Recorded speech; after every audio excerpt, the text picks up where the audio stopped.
Welcome to the Silent Empires. Tonight, step into the world of John Dillinger, the daring outlaw of the Great Depression, whose name became legend as both a hero to some and a menace to others. Known as the Gentleman Bandit, Dillinger's robberies, escapes, and bold charm made him one of America's most notorious figures. As you close your eyes, imagine the gunfire echoing through dusty streets, the silent getaways under midnight skies, and the empire of fear and fascination he left behind. Before we begin, share your city and the time you're listening in the comments. I always enjoy seeing where these stories reach. And if you enjoy sleeping stories of gangsters and forgotten empires, don't forget to subscribe and join our family. And also, like this video. Your like motivates us to keep bringing you these stories. Now, relax, and let the silence of the night carry you away. John Herbert Dillinger entered the world on the 22nd of June 1903 in Indianapolis, Indiana. His mother died when he was very young, and that loss hung over the family, leaving his older sister to fill the void. His father, a grocer with strict views, believed firm discipline could correct wayward impulses. The city around them was growing, humming with factories and streetcars, but home life pushed toward caution and thrift. John had energy to spare and a stubborn streak. He loved baseball and fast walks, found school dull, and slipped into pranks that grew bolder. People who remembered him later often mentioned a mix of charm and defiance, a boy who made friends easily and went too far when he felt cornered. In 1921, his father moved the family from Indianapolis to a farm near Mooresville, hoping country routines would steady his son. Fields and chores replaced street corners, yet the restlessness followed. Local boys formed small cliques, a prank here, a petty theft there. Police took note of him more than once. There were accusations of auto theft and joyriding, the kind of early brushes that a judge might treat as warnings. None of this built a foundation. The relationship with his father frayed, lectures sharpened. John pushed back harder. He wanted out of the pattern. In 1923, he enlisted in the United States Navy, a leap that many young men took to find structure, pay, and a place in the world. He served aboard the USS Utah. Sailors woke to bugles, scrubbed decks, followed rules to the letter. He struggled under that weight. Absences, reprimands, and dissatisfaction piled up. And not long after he joined, he deserted his post. Military authorities processed him for that violation, and he left the service with a bad record, carrying a stain that closed doors. Back home again, he tried for steady work and stability that didn't arrive. He married Beryl Ethel Hovius in 1924. They were young, hopeful, and broke. Jobs were scarce. Indiana's small towns could be kind to familiar faces, but debts and poor prospects made every day a grind. In September of that year, he and an older acquaintance, Ed Singleton, chose a reckless path. They planned a stick-up of a Mooresville grocer. It was a clumsy crime.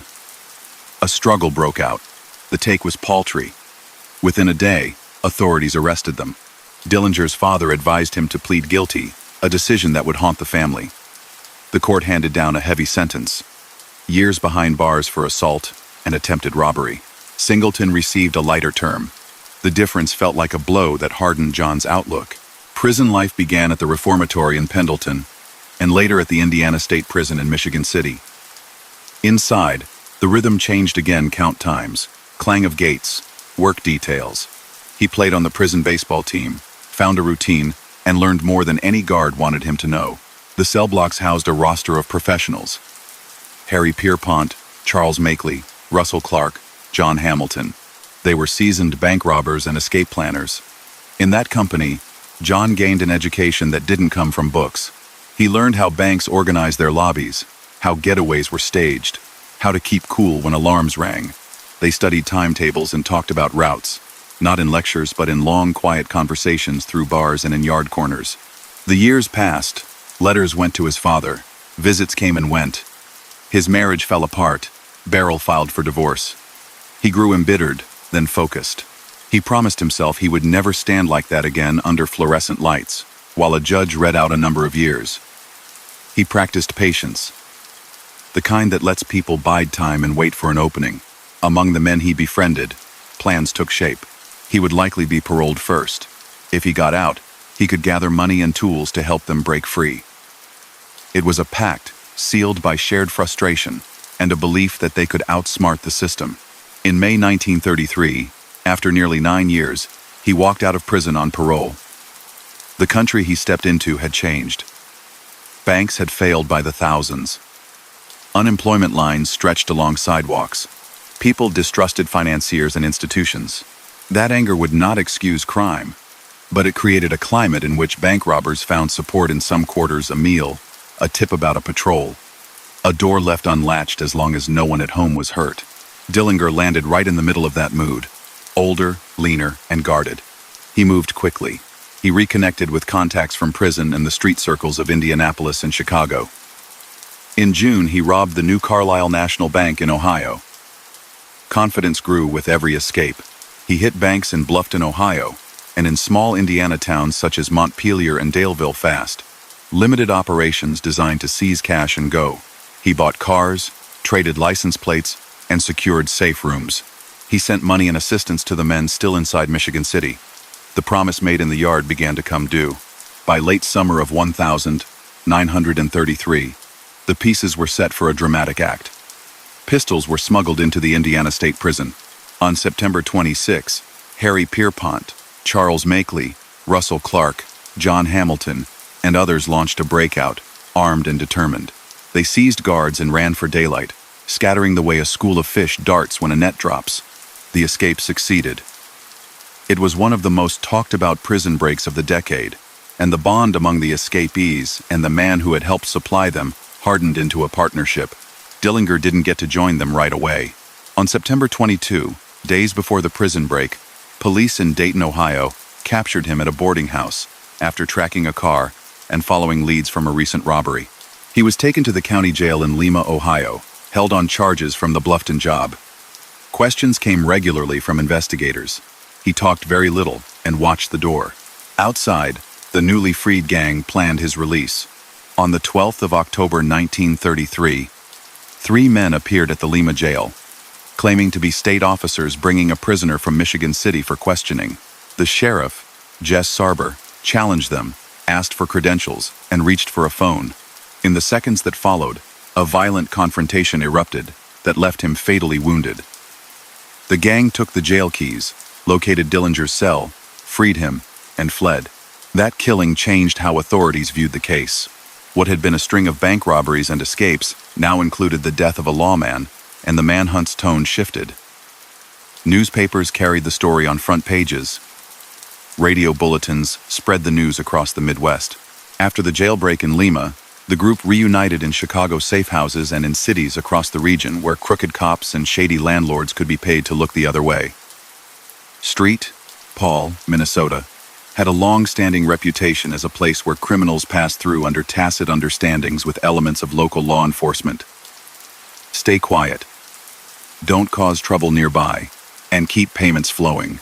Dillinger's circle tapped into those arrangements. They fortified themselves with stolen weapons, sometimes raiding small-town police stations for rifles, pistols, and bulletproof vests. 2 such raids in Indiana, Auburn, and Peru added to their arsenals and fueled headlines that made them look invincible. They were not invincible, only emboldened. Through the fall of 1933, the crew robbed banks with a mix of nerve and preparation. Greencastle, Indiana, felt the shock in late October when the Central National Bank lost a Krupe large sum. St. Mary's, Ohio, followed in early November. Between jobs, they spent cash freely in nightclubs and rooming houses while trying not to draw eyes. That balance failed now and then. Witnesses noticed the expensive cars, the out-of-town accents, the bills peeled from thick rolls. Some people looked away and kept the secret. Others quietly phoned the authorities. Dillinger gained a public image that was out of proportion to the facts. He was called a master planner, a gentleman to bank staff, a folk hero to those furious at lenders. The reality was more complicated. He could be polite to clerks during a holdup and coldly ready to threaten anyone who blocked a path. He liked good suits and fast engines, but he was not a magician. He made mistakes, relied on men with quick tempers, and often found his luck in confusion rather than genius.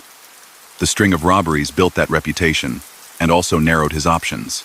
Each success drew more investigators, more files, more faces memorized by agents and police. In those same months, he met Evelyn Billy Frechette, a young woman from the Midwest with a quiet presence and a steady gaze. They became close. She traveled with him for stretches, a choice that would carry heavy costs. Their time together moved between tenderness in rented rooms and sudden moves. When rumors got too loud, Billy knew the risks and stayed anyway, a decision that later brought her into a courtroom of her own. By the end of 1933, the gang's momentum was undeniable, but so was the pressure around them. Chicago's criminal world was crowded, and alliances were frail. Every bank's alarm system was now tuned to recent tactics. Officers shared notes across county lines. The FBI, then still growing into its modern power, followed reports closely, though jurisdictional lines limited when it could act. For the moment, the day-to-day chase still fell to local sheriffs, state police, and city detectives determined to stop the spree. Behind closed doors, plans formed for what they called the next big job. They looked toward heavier targets, places where larger vaults promised bigger rewards. That ambition would pull them into a new year and a higher level of danger. A single winter morning upended everything. In January 1934, a bank in East Chicago was robbed by Dillinger and his partners. Shots were fired in the street. A police officer, William O'Malley, was killed during the confrontation. Whether Dillinger himself fired the fatal rounds became a matter of testimony and contention, but blame landed squarely on him in the public's eyes and in the charges that followed. That day fixed his standing with law enforcement. No longer only a robber and escapee, but a wanted man for a deadly crime. The circle tightened. Rewards went up. Faces were posted everywhere. Old friends watched doors more carefully, or stopped answering. Dillinger's crew kept moving, confident in their quick turnarounds and new hideouts. But winter travel and sharper patrols cut into their margins.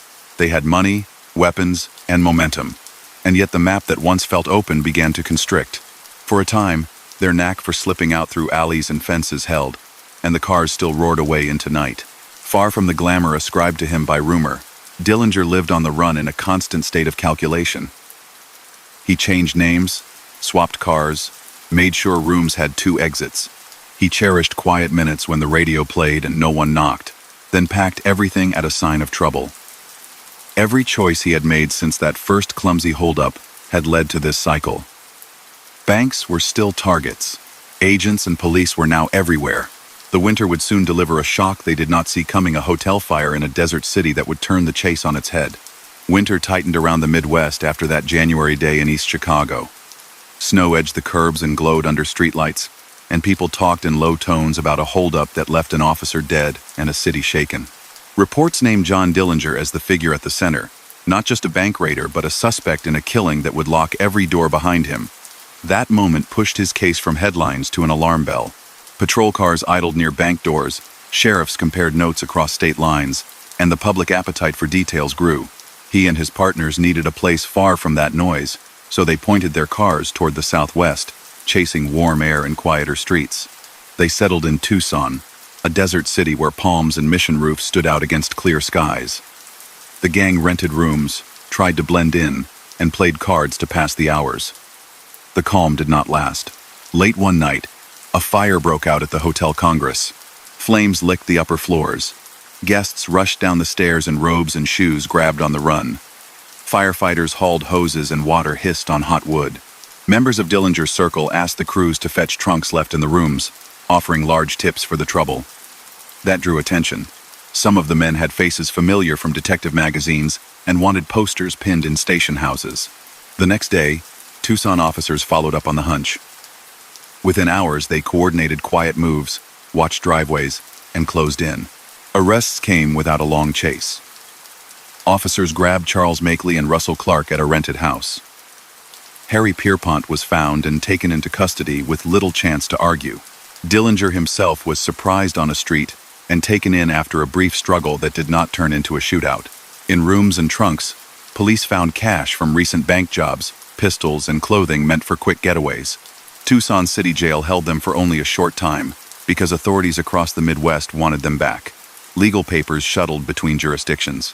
The men were parceled out to answer for crimes tied to their names: Lima's murdered sheriff, East Chicago's felled officer, a trail of holdups that had emptied vaults from Indiana to Ohio. Indiana won its bid to try Dillinger first for the East Chicago case. He was flown back under heavy guard and delivered to the Lake County Jail at Crown Point, a brick building ringed by watchful eyes. The sheriff, a small, steady woman with a strong presence, took charge of his custody. Reporters descended. Photographers aimed flashbulbs. Dillinger played to the attention with a grin that infuriated lawmen who saw anything but swagger in the file folders spread across their desks. A local paper called the jail escape-proof, a phrase that would haunt the town. He had a cell in a secure block, meals at set times, and visitors under strict rules. Guards marched him down the corridor for a court hearing, and he joked with a prosecutor for the cameras in a moment that showed how fame can twist what ought to be solemn. On the 3rd of March 1934, he broke out. Accounts differ on every point except this. He tricked staff with a fake pistol, forced his way past barriers, took hostages to shield himself, and reached the street. He commandeered the sheriff's V8 Ford and roared away. Crossing into another state in a stolen car violated federal law, and that decision pulled the national government squarely into the chase. Agents from the Department of Justice's Bureau of Investigation stepped forward in a larger role. The director, determined to prove that his young force could stand alongside any police department, made the hunt a priority. Dillinger reunited with men who were not part of the Tucson arrests, and he also drew in new partners. Homer Van Meter, a tall, quick-moving hand who had done time with him years earlier, came aboard. John Red Hamilton, loyal and cautious, stayed in the circle. Others slipped in and out.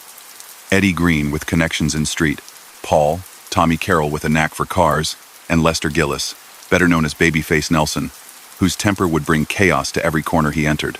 They scouted banks in the upper Midwest where money still flowed despite the hard times. Their style blended speed with planning. Arrive in daylight, move with purpose, grab currency from tellers and vault drawers, and bolt before heavy response arrived.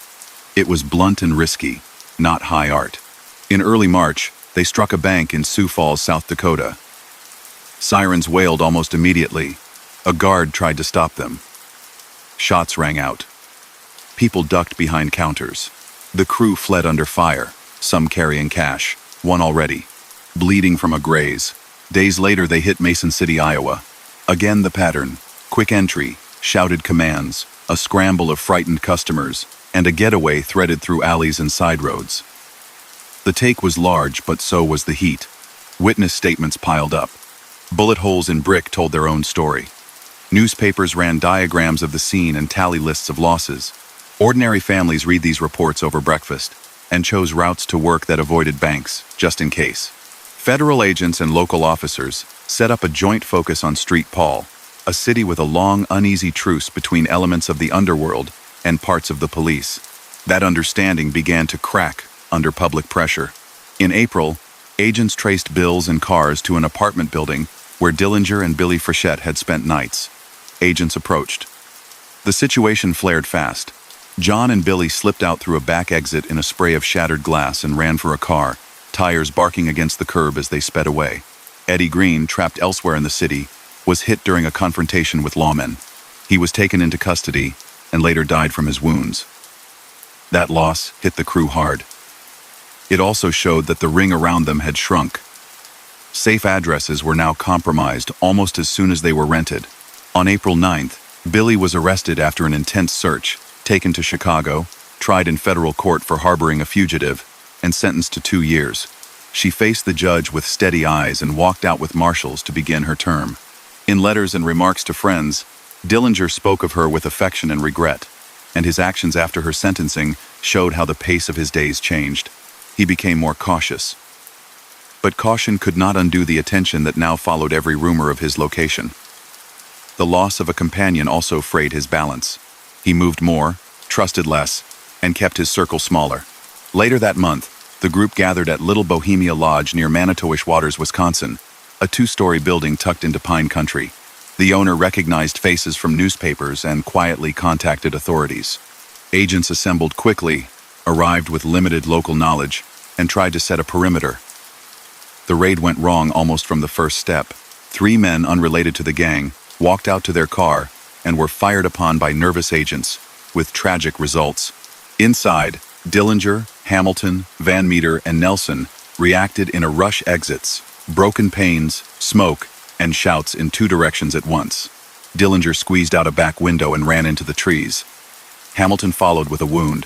Van Meter dashed out separately. Nelson fled alone, furious.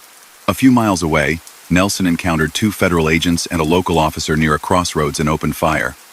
Special Agent Carter Baum fell. Others were hit and survived. Nelson fled yet again, stealing a car and disappearing for a time. The Little Bohemia debacle made national news for its failure and its cost. Public support for a strong federal response rose, but so did criticism of tactics that killed innocent travelers and left the principal targets at large. The Bureau tightened its training, standardized weapons and radios, and honed rules for raids, all while doubling the push to find Dillinger, whose escapes had begun to sound like taunts in the ears of the people chasing him. Dillinger and Hamilton drove south at night, switching cars where they could, and relying on sympathetic locals for fuel or a bed. Hamilton's injury worsened. Somewhere along a rural route, he could go no farther. Accounts differ on the place and date, and later rumors clouded the truth, but the general outline is clear. Hamilton died from that wound not long after Little Bohemia, and friends buried him quietly to keep the grave from becoming a focus of attention. The gang that had once seemed large and confident now seemed thin and shaken. Hiding in Chicago, Dillinger decided to alter his appearance. Through underworld contacts, he reached two doctors willing to risk their careers for cash. In early June, he underwent procedures in a rented room. Cuts along the cheeks to soften lines, a change to his nose, a shift to the shape of his chin. They also tried to blur his fingerprints with caustic chemicals and heat, an experiment that left him in pain and did not fully erase what nature had stamped into his hands. The work took hours and required recovery that he did not have time to complete.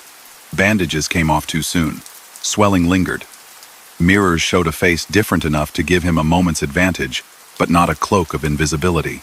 He learned to wear hats low and adopted tinted glasses. He tested a new name on hotel registers, Jimmy Lawrence. Under that alias, he stood in shop lines, read papers, and bought gasoline while listening for the first hint that someone saw through the act. He kept his voice down and tilted his head when he spoke. Friends told him the look helped. Others thought any slip would ruin it, and they were right. Despite the changes, people still felt that sensation of recognition in the back of the mind. A certain tilt of the shoulders, a way of moving, the cast of his eyes when someone unexpected walked in. These details are hard to erase. That summer he drifted toward the company of Polly Hamilton, a young woman with a friendly manner who worked in a beauty parlor, and Anna Sage, her acquaintance and a brothel keeper facing deportation proceedings. He charmed them both in different ways, with cash, with attention, with that air of danger that some find fascinating and others fear. Polly liked the nights out, the sweet talk, the little bracelets he bought. Anna liked the rent paid on time and help with bills. Neither believed life with him could last. Neither knew how it would end. In clubs, he kept to dim corners, choosing places where bands played loudly enough to mask conversation. He danced, tipped, and left early if the door swung open too fast. While he tried to appear ordinary, the Bureau tightened its sources. Agents cultivated informants, checked pawn slips, shadowed doctors known to take cash for illicit services, and spoke to women who had dated men in the circle. Melvin Purvis, the dapper special agent in charge of the Chicago office, became the public face of the manhunt, fielding reporters while running squads through humid nights. He worked phones constantly, checked boarding houses, and pressed every lead tied to the new name or the face that didn't quite match the most famous photographs. Elsewhere, the people who had once stood beside Dillinger faced consequences. In Ohio, Pierpont and Makeley were tried for the killing of the Lima sheriff. The courtrooms were full, and sentences were severe. Makeley died in a failed prison escape bid later that year. Pierpont went to the chair. Russell Clark received a long term. These outcomes reminded anyone tempted to romanticize the life that had ended in cells, not in acclaim. Back in Indiana, officials who had trusted boastful claims about security at Crown Point endured ridicule and grief in equal measure. In South Dakota and Iowa, banks added guards to entrances and reinforced doors. Cities poured money into radio cars and teletype links that made coordination faster. Dillinger's days became a careful loop: a late breakfast in a diner, an afternoon spent indoors, a drive at dusk, and a movie at night to slip into a crowd and sit still while the minutes passed. He kept a suitcase ready and a pistol near his hand. He had planned bank jobs all his adult life. Now he planned silences and exits. He stayed busy without the steady cash of robberies, relying on reserves taken in the spring. He must have known his runway was short. Public attention had not faded, and allies had thinned. Even small pleasures, the hum of a projector, the warmth of a crowded lobby, carried risk. The country that once saw him as a symbol of defiance against banks saw him now as the problem itself, a persistent source of fear in towns that had enough trouble already. Children played cops and robbers with his name on one side and the federal agents on the other. Parents turned dials to catch bulletins before bedtime. Somewhere in that atmosphere, a compromise formed in a mind close to him, a bargain that would move the last pieces into place. A woman weighed her choices, looked at her future, and decided to make a call. News went to Purvis that a man using a false name liked to sit in the dark and watch the silver screen. A plan took shape for a hot Sunday night in July, when the pavement would still hold the day's heat and a marquee would blaze above a long line that snaked down Lincoln Avenue. Heat pressed on Chicago like a heavy quilt that July, and by late afternoon the air shimmered over the pavement on Lincoln Avenue. In a boarding house not far from the bustle, a quiet deal had already been set in motion. Anna Sage, worried about being sent out of the country, spoke with federal men and agreed to pass along a time and place. She would be seen in a bright skirt, so watchers could pick her out from the crowd. With her walked Polly Hamilton, a young woman who liked the attention and dinners out, and the man calling himself Jimmy Lawrence. He had a trimmed mustache, a hat brim tugged low, and a new face that did not quite erase the old one. To most passers-by, he looked like any fellow on a date. To the people waiting in doorways and by parked cars, he was the quarry in a chase that had stretched across states and seasons. They chose the Biograph Theater. The marquee burned with the title Manhattan Melodrama, a crime picture that drew a packed house on a Sunday night. Agents from the bureau and city officers blended into the line or stood in shadows near storefronts, holding their distance and waiting for the lights to come up. Melvin Purvis, the bureau's Chicago chief, coordinated placements and tried to keep the mood steady. He knew how easily a crowded scene could go wrong. Inside, the audience settled into velvet seats. On the screen, Clark Gable and William Powell juggled friendship and duty while a sleek underworld plot wound toward its finish. Out front, the patrol plan hinged on patience. When the film ended, the lobby filled with people talking about the stars and the heat, pushing toward the doors in clusters. Dillinger walked with Polly and Anna onto the sidewalk. He scanned the block more out of habit than fear, smiled to say something reassuring to his companions, and moved south. Purvis gave his signal. Agents stepped forward. In the instant of recognition, John turned toward a narrow passage beside the theater, an alley barely wide enough for a car. Hands reached, voices shouted. He reached toward his belt. Shots cracked against the city noise. He fell in the mouth of that gangway and did not get up. The crowd surged, then broke apart in confusion. Officers pushed people back and secured the area. An ambulance came. Word spread in minutes. Before midnight, radio bulletins told the country that John Dillinger was dead in Chicago outside a movie house. Later that night, at the county morgue, officials compared fingerprints to those taken years earlier by the Navy and by state authorities. The ridges matched, despite the scarring. Reporters milled outside, filing stories that would appear in morning editions from Indianapolis to San Francisco.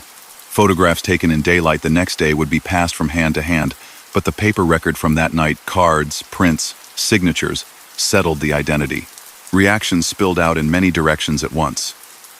Some people who had followed his run with a mix of fascination and anger felt relief. Bank employees who had stared down pistols slept better.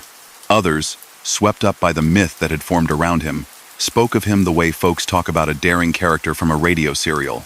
Much of that talk missed the long list of victims. A county sheriff in Ohio, an officer in East Chicago, wounded guards and police in South Dakota and Wisconsin, and clerks who never forgot the day a gang walked through their doors. Law enforcement treated the moment as a turning point. The Bureau, criticized back in April after the failed lodge raid, delivered on a vow to bring the case to a close. Attention swung to the women who had been with him that night. Polly Hamilton returned to quiet life and dealt with headlines she never expected. Anna Sage was labeled by newspapers as the woman in red. though people who were there said her dress looked more orange under the lights.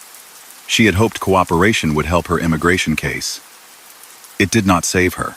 She was later removed from the United States to Romania, a result that made clear how little control informants often had once events spun beyond promises. For the Bureau, the night marked a sharp public success. Melvin Purvis became a household name, the man who coordinated the surveillance and gave the go-ahead as the trio stepped into the humid air. Agents who fired outside the alley, Charles Winstead, Herman Hollis, and Clarence Hurt, were credited in official reports. The Bureau stiffened its training and public image. Standardized weapons, clearer raid procedures, better radios, closer coordination with city departments. The agency's leadership took the case as proof that a national force could match a national problem. For those who had run with Dillinger, the days after the biograph closed fast, Homer Van Meter, moving nervously across the upper Midwest, met officers in Street Paul on a late August afternoon. A short, fierce encounter left him dead on a city street. Babyface Nelson, whose temper had already cost lives near Little Bohemia, kept moving until late November, when a furious exchange with federal agents on a road northwest of Chicago ended with 2 lawmen slain and Nelson mortally wounded. The circle that had seemed so tight in the winter was gone by year's end. Back in Indiana, the Dillinger family faced a different kind of spotlight. His sister and father arranged a funeral and burial at Crown Hill Cemetery in Indianapolis. Crowds came to see the grave. Some brought cameras. The family asked for privacy and found little. Neighbors remembered the boy who had run errands and played ball, and they struggled to see how that youngster had become the man in headlines. His father, who had once convinced him to plead guilty in a small-town courtroom with the hope of mercy, carried that earlier choice as a lifelong regret. Chicago kept moving. The biograph returned to screening films. The alley faded back into the background of daily life, the way city sites do after big events. Yet the case lingered in public memory. There were false leads even after the confirmation letters from strangers claiming the wrong man had fallen. Stories about a double, tall talk offered to anyone willing to listen. They didn't stand up to the records gathered that first night and the next morning. The paper trail and the prints were clear, and the timeline of those final weeks fit together too neatly for switch tales to make sense. Looking back across the full list of crimes tied to his name shows how narrow his path had become by the summer of 1934. In 1933, he hit banks in New Carlisle, Bluffton, Montpelier, Daleville, and Greencastle, and he took money from Street, Mary's, Ohio, while raiding police stations in Auburn and Peru for weapons. He was captured in Dayton, freed in the violent break at Lima that left Sheriff Jess Sarber dead, and later implicated in the January 1934 East Chicago robbery, during which Officer William O'Malley was killed. He helped plan and execute large spring jobs at Sioux Falls and Mason City. In late June, he joined a raid on the Merchants National Bank in South Bend, where gunfire in the street left a local officer, Howard Wagner, dead. Each act increased the number of jurisdictions after him, the size of the reward, and the urgency of the search. He also lived a daily grind that left little room for romance in the popular sense. He outran possession cases by switching cars, avoided arrest with alterations to his features, and cycled through rentals where the name on the doorbell never matched the one on his pockets. He spent nights in safe houses arranged by fixers who would help until the cash or the luck ran out.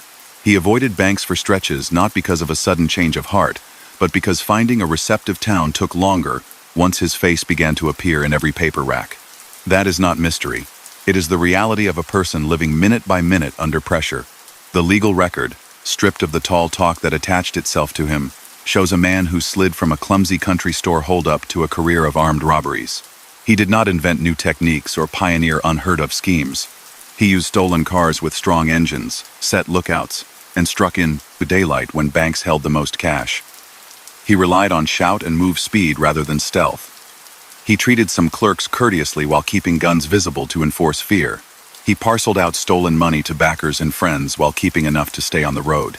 He laughed in some interviews and looked sullen in others, a performance that kept his name in the papers but never altered what he had done. As for people drawn into his orbit, their roads show the costs. Billy Frechette served her sentence for harboring him and, after release in 1936, found work where she could. For a time, she gave talks about her experiences and toured with a stage program that aimed to steer crowds away from crime, using her story as a cautionary tale. She later married and stepped out of the public eye. Russell Clark faced a long term in prison. Charles Makeley died while trying to escape from an Ohio penitentiary. Harry Pierpont was executed for his role in the Lima killing. John Hamilton was buried in secret after his Little Bohemia wound took his life. None of them found the happy endings imagined by people who tried to turn a crime spree into folklore. The case reshaped how police worked across state lines. Radios and squad cars became standard. Teletype links stitched departments together. The Bureau increased firearms training and put more emphasis on coordination, aiming to avoid the confusion that had marred early raids. State and local agencies adopted better record-keeping for fingerprints and photographs. Bank security moved from sleepy lobbies to guarded doors and reinforced counters. Those changes outlasted the flurry of 1934 and fed into broader moves that built the modern approach to chasing fugitives. If there is a lesson in the arc from a Midwestern boyhood to a fatal night outside a theater, it lies in escalation. Early missteps met hard punishment that did not repair anything. Prison gave him skills and contacts far beyond any deterrent effect. The Great Depression's financial wreckage gave him pockets of support that should never be mistaken for approval. A string of robberies fed a myth he did not fully deserve and could not control. When violence took lives in Lima, East Chicago, South Bend, and elsewhere, that myth curdled into alarm. By the final summer, his world measured less by loot and more by exits, aliases, and closed shades. In Indianapolis, the headstone at Crown Hill drew visitors for years, some curious, some solemn, some carried by the pull of famous names. Time did what it always does, dulling the edges while keeping the outline. Researchers pieced together dates and routes. Families remembered loved ones who had worked in the banks or worn badges and never came home. Cities that once felt like stops on a dangerous tour returned to ordinary rhythms. The Biograph, restored decades later, showed films again to audiences who might glance toward the alley and then back to the screen, aware that a real story with lasting consequences had intersected that doorway long ago. Through it all, the facts stand without glamour. John Herbert Dillinger robbed banks across several states, broke from custody, armed himself with stolen weapons, associated with people who killed officers and deputies, and lived on the run until federal agents confronted him on a July night in Chicago. He left behind grieving families, shaken towns, and a cautionary record. The chase that ended at the theater closed his chapter, but not the broader era of roving gunmen. That era would be pressed down in the months that followed by the same coordination and resolve that met him on Lincoln Avenue. And the country, learning in hard fashion, carried those lessons forward. Morning after the theater stakeout, Chicago slipped back into work routines. Streetcars clanged, shop doors opened, and yet a hush followed the news. A case that had pulled headlines for a year ended on a humid sidewalk, leaving files to be closed, families to be notified, and procedures to be studied. The last act had been sudden. What followed moved slowly. Paperwork, identifications, interviews, property lists, and a careful sorting of which facts would be held up as lessons. The federal office took stock. City departments reviewed how watch details were placed, how signals were given, how crowds were handled. Mistakes from earlier months were not ignored, because the spring fiasco in the North Woods still weighed on every mind. Agents who had stood in the heat by the theater went home with ringing ears and uneasy sleep. Across the Midwest, sheriffs and police chiefs gathered their staff to walk through the whole run again, robbery by robbery, state by state, not to admire tactics, but to understand the roots and how quickly word had spread once alarms rang. Bank managers added heavier doors, positioned guards by entries, trained tellers to watch hands and shoes rather than faces, a trick for catching disguises. The country had changed since 1933. Deposit insurance had started after waves of failures, so families no longer worried that every stick-up would swallow their savings. Fear focused on the violence that followed hard men through front lobbies, not on bank ruin. Quiet towns, unsettled by those months of reports, learned to breathe again. For the Bureau, July brought a turning point. Authority given by Congress earlier that year let federal agents carry sidearms and make arrests across state lines in ways that had not been standardized before. Radios got better. A training school in Quantico set course outlines and drills. Those upgrades did not erase the errors from April, but they did change how the next chase would unfold for the next crew that tried to live by the road. The word federal gained a new weight out in counties that once worked alone with thin budgets and slower cars. Public curiosity stayed high. People wanted a clear calendar, so reporters assembled timelines. The list built from court records and sworn statements went like this. In June 1933, a bank in New Carlisle lost cash to a brisk grab in broad daylight. That summer saw hits in Bluffton, Montpelier, and Daleville. October brought the large take at Greencastle. November sent a crew into St. Mary's. January 1934 delivered the day in East Chicago, during which a patrolman died. March added Sioux Falls and Mason City, both running fights under sirens. Late June, South Bend, where a local officer fell in the street. Some months included raids on small police stations in Indiana towns, such as Auburn and Peru, where racks of rifles and bullet vests were snatched to supply the gang. Arrest in Dayton. The violent break at Lima. Transfer to Crown Point. The March escape in a sheriff's car. The misjudged raid in Wisconsin. The last night near Lincoln Avenue. No magic. Only repetition under pressure until the odds turned. Those dates shaped the lives of many others. Clerks who had stared at pistols found that years later, they could still recall the color of a tie or the way a hand shook while emptying a drawer. Deputies who responded to alarms learned that even a quick stop at home after a long shift could bring a knock at the door with news of another chase. Families of the fallen adjusted to absence. Weddings got postponed. Children grew up with portraits on mantels. Town councils funded new patrol cars and set aside money for radios that could reach across county borders. Lifetimes bent around decisions made by someone they had never met. At the center of it all stood the man whose name had become shorthand for that whole blur. He had not invented the crime he chose. Others had robbed banks before him and after him. He did not live a cinematic arc. He moved. He improvised. He leaned on partners who could be steady one day and reckless the next. A few things about him created a story that fit the time. He had a quick smile, a sharp suit when money allowed, a habit of staying calm in a lobby while others lost track of their breath. He sometimes spoke gently to staff and bypassed small bills to go for teller drawers and vault trays, a manner that fed a false idea that he was careful with harm. Records show otherwise. Lives were lost during his flights, in Lima, in East Chicago, in South Bend, and along a back road north of Chicago, when a companion lashed out after the lodge raid. If he looked composed while ordering people to the floor, that poise lived side by side with menace. Two things can be true at once. In the weeks that followed July, attention drifted to the rest of the cast. Tommy Carroll had already fallen in a shootout in Iowa earlier that June, caught after an alert team closed in around a house in Waterloo. Eddie Green, zized in Zacatecas. Paul, that spring, died from his wounds. John Red Hamilton never recovered from his injury after the Pine Lodge escape and was buried quietly by friends who feared a spectacle. Homer Van Meter met a fast end in Street, Paul, in late August. Babyface Nelson dragged his war with the Bureau into November, when a daylight clash near Barrington took the lives of 2 federal men and left him mortally hurt. He died not long after. Russell Clark received a long sentence. Charles Makeley died during a desperate break attempt from an Ohio cell. Harry Pierpont, tried and convicted for the Lima killing, was executed in the electric chair. Their names faded one by one, but the courts and the mourners did not forget. Women who crossed paths with the gang navigated consequences in quieter rooms. Billie Frechette served her federal term for harboring John. Paroled in 1936, she took jobs where she could, and for a time stood on stages to tell audiences what that life cost and why the path did not end in freedom. Later she married and left the road behind. Polly Hamilton kept her head down and returned to ordinary tasks.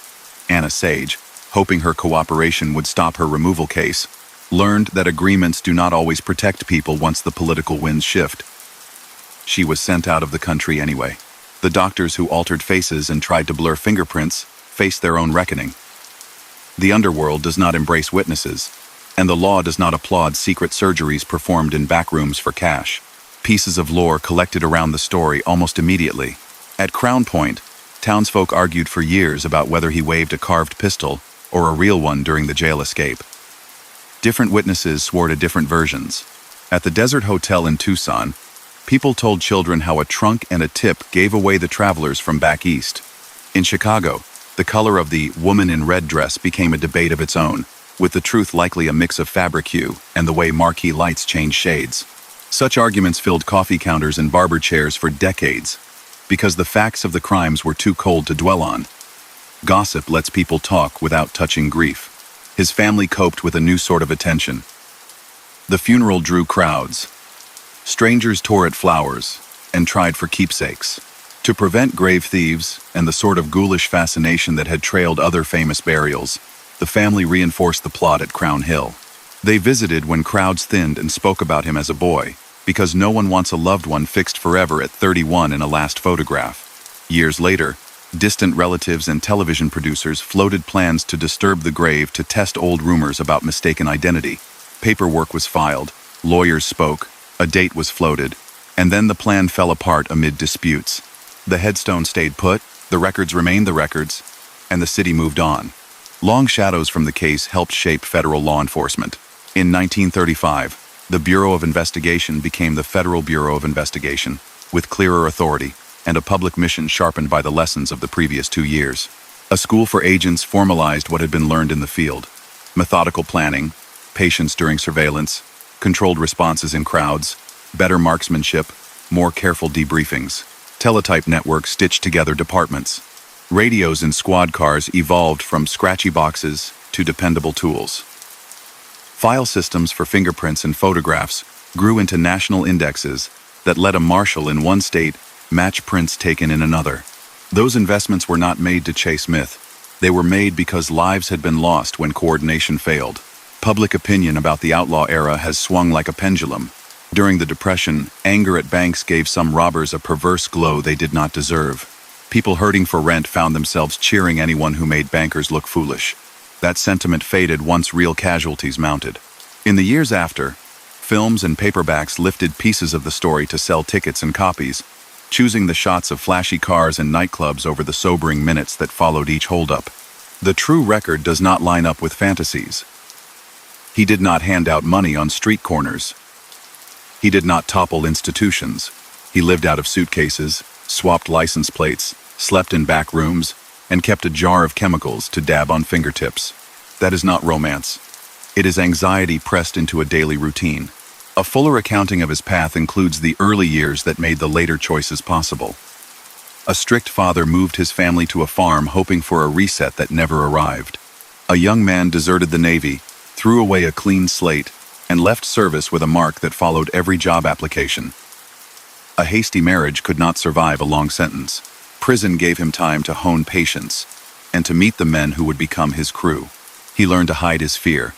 He learned to study corners and to wait for the loudest moment to move. Every step after parole pulled him deeper into a group that believed quick hands could outrun any badge. By the time he understood that the circle was closing, it was too late to step aside. In towns where he struck, the legacy was practical. Bank doors grew heavier, guards stood within a step of glass, and alarm bells tied into central exchanges. Local newspapers ran columns explaining how deposit insurance worked, so families understood that perpetrators were not hurting them directly by emptying drawers. City councils voted to fund detective bureaus, not just patrol divisions, so that information could be collected and shared. State lines lost some of their meaning inside police stations as radios and teletype machines made geography a smaller barrier. Those improvements did not end crime, but they cut down the sense of helplessness that had rolled through small towns in 1933. Even with the documentary record laid out, people still ask why his story sticks. Perhaps it is because it links so many American themes: a strict upbringing that failed to steer a son, a hard economy that shook trust in institutions, a prison system that mixed novices with veterans, a media culture that can turn a fugitive into a headline big enough to drown out nuance. Or perhaps it is because the ending happened in an ordinary place, while a film about loyalty played inside, a mirror for the debate in his own life that had never been resolved. That image, a man stepping from air conditioning into heat, scanning a sidewalk like any other patron, makes history feel close enough to touch, even when it warns more than it thrills. In quieter rooms, the people who had chased him remembered the small details. An agent recalled the sound a metal sign made when a round struck it during a spring raid.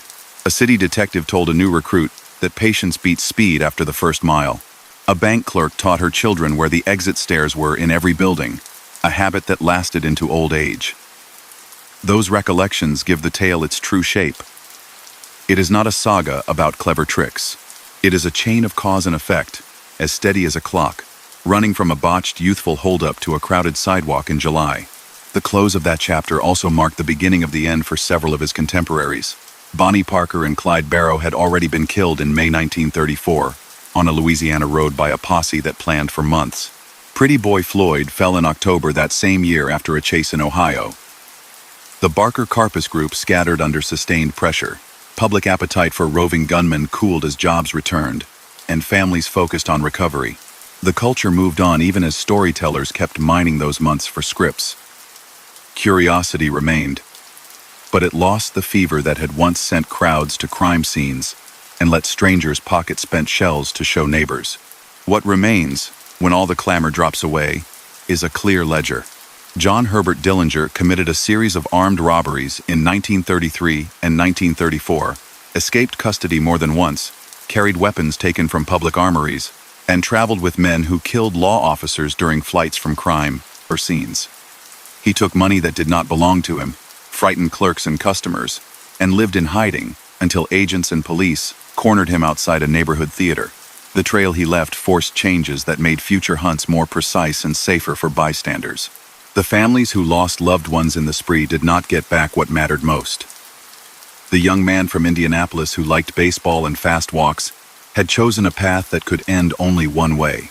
The record forms a mosaic when seen up close, a set of dates, names, and streets that show how fast a life can narrow. After the headlines quieted, archivists, reporters, and family members leafed through files and stitched together the steps that led from a parole desk in spring 1933 to the last minutes in 1934. The picture that emerges is not a mystery tale. It shows a man who left a prison gate with a promise made to hard men on the other side of the wall, then kept it with a string of robberies that swept across small towns and mid-sized cities. He had learned patience inside, but he came out unwilling to try a slow rebuild. Contacts met him with offers. Cars were easy to steal. Rural roads gave cover. Banks kept cash within reach, even after the worst shocks of the Depression. He chose speed, and speed kept choosing him back until control slipped away. Parole brought him briefly into ordinary routines. He visited family, looked for work, and shook hands with people who remembered him from before the sentence. Then he began to meet with the men he had known behind bars. Harry Pierpont carried an air of seniority and had a plan for a larger crew once he could step into daylight. Charles Makeley and Russell Clark had reputations for nerve. John Hamilton, cool and steady, improved any team's odds in a crisis. At first, Dillinger stuck to smaller jobs with local help, gauging risk, testing his ability to stay calm once he walked through a bank door. The first months after release brought daytime strikes in towns where tellers knew most customers by name. News of each entry traveled by word of mouth before it reached the papers, yet witnesses kept repeating one detail.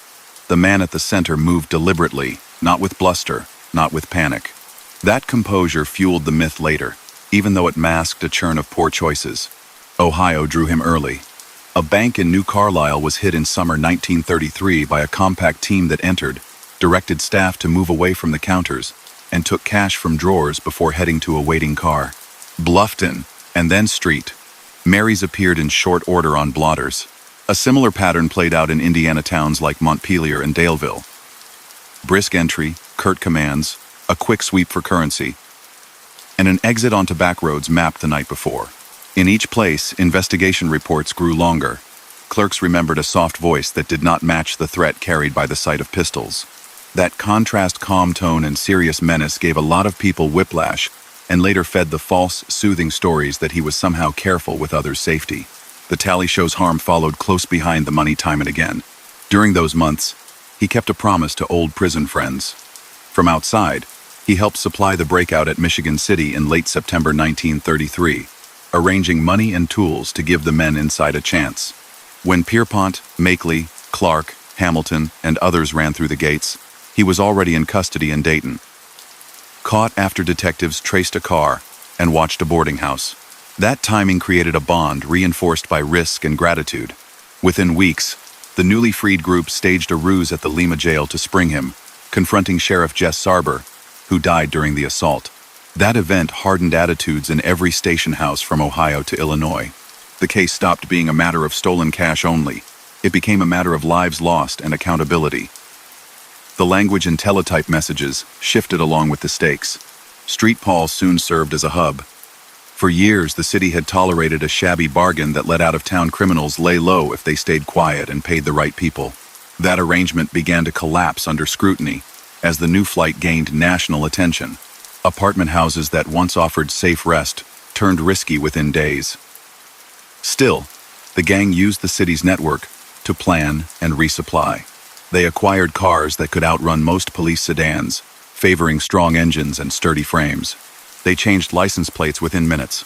They raided police stations in Auburn and Peru, Indiana, to grab long guns, pistols, and body armor kept in unlocked racks, a move that shocked officers who arrived the next morning to find empty hooks and broken windows.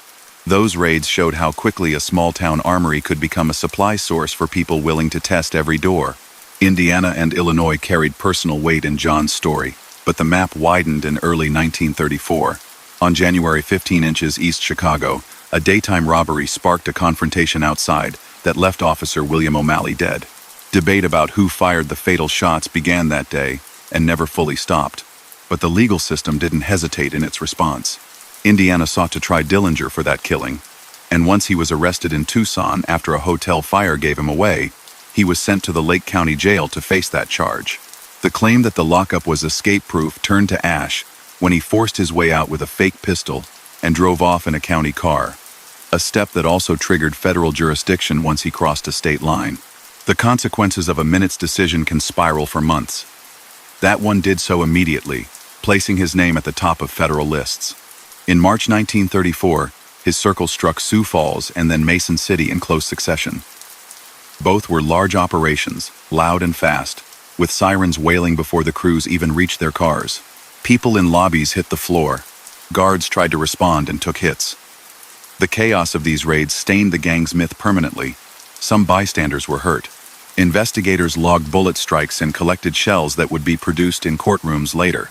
A week after Mason City, the crew slipped into the North Woods to rest at Little Bohemia Lodge, a stop that seemed distant from city eyes. A phone call from the lodge owner erased that comfort. Agents surrounded the property but misread movements in the dark and fired on 3 men unconnected to the crew as they drove away, a tragic mistake that shook public confidence. The men inside split through windows in the back. Dillinger and Hamilton fled together, Hamilton already wounded. The chase scattered.